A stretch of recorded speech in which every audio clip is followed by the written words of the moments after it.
अस्सलामुअलैकुम रहमतुल्लाहि व बरकातुहू। उम्मीद है कि आप सब लोग ठीक होंगे और दुआ है कि अल्लाह ताला इस माह रमज़ान के सदक़े से हमारे पाकिस्तान को और हम सब को आसमानी और ज़मीनी तमाम नागहानी आफ़तों से हमें बचाए रखे। आमीन सुम्मा आमीन। आज की मेरी रेसिपी है पुदीने का शरबत। इसका एक गिलास पीने से ही आपकी एनर्जी बढ़ेगी और जो आपने खाया पिया होगा उसको वो हज़म करेगा। मैदे की गर्मी को दूर करता है, खून साफ़ करता है, वज़न कम करता है और तो और रंग भी गोरा होता है। कील छाइयाँ, दाग धब्बे सब इससे दूर होते हैं और भी इसकी बहुत सी खूबियाँ हैं। तो चलिए अब इतनी खूबियों वाले शरबत को बनाना शुरू करते हैं। एक गट्ठी मैंने पुदीना ली है। इसकी मैंने पत्तियाँ तोड़कर इसको अच्छी तरह से धोकर साफ़ कर लिया है। तो अब मुझे इसको पीसना है। अगर आपके पास सिलबट्टा या वो चटनी बनाने वाली दूरी सोटा है तो आप इसमें पीस लें तो ज़्यादा बेहतर है। मैंने इसको ग्राइंडर में डाल दिया है और आधा कप मैं इसमें पानी का डाल दूँगी।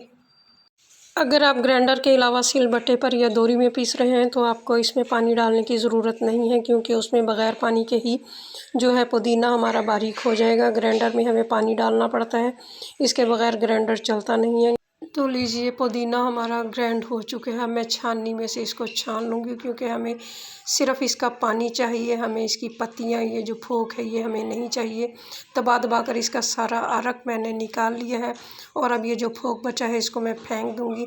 तो ये पानी हमारा रेडी है। अब हमें क्या करना है ये मैं आपको अभी बताती हूँ।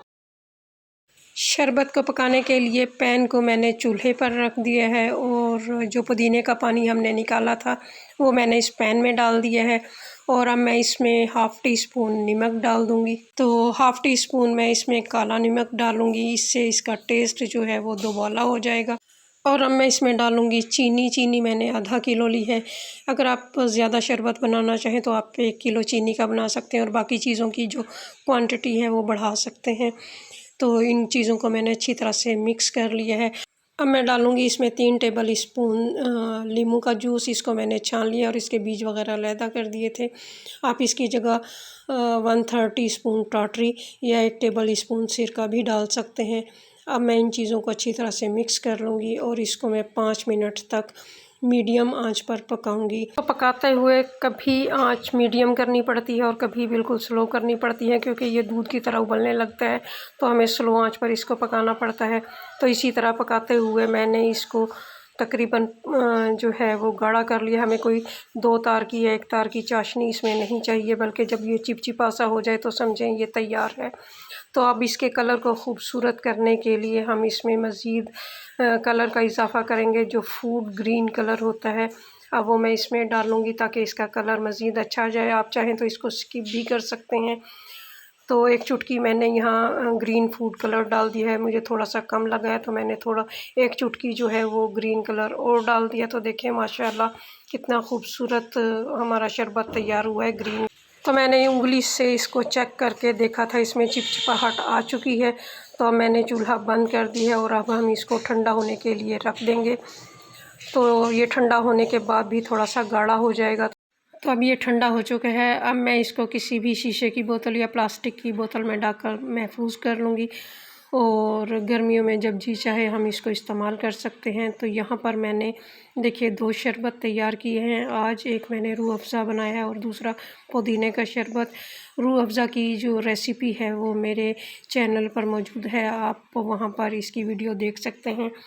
तो अब मैं इसको तैयार करके दिखाती हूँ। तो गिलास में मैंने बर्फ़ डाल दी है और 2 टेबल स्पून मैंने इसमें पुदीने का शरबत डाल दिया है और पानी में इसमें डाल दूँगी। और अगर आपने इसकी तासीर मज़ीद ठंडी करनी है तो आप इसमें चिया सीड्स यानी तुखमलंगा भिगोकर इस्तेमाल कर सकते हैं।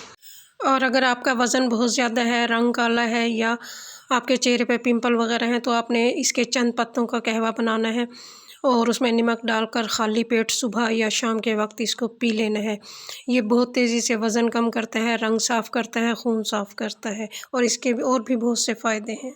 वीडियो अगर अच्छी लगे तो सब्सक्राइब करें, लाइक करें और शेयर करें और बेल आइकॉन के बटन को प्रेस कर दें ताकि मेरी हर नई आने वाली वीडियो का नोटिफिकेशन आपको मिलता रहे। दुआओं में याद रखिए, चलते चलते आखिरी बात, हमेशा यही सोच कर जियो कि मेरे रब ने मुझे बहुत कुछ दिया है, अगर वो मुझे मेरे अमल के मुताबिक देता तो मेरे पास कुछ भी ना होता। फ़ी अमानिल्लाह।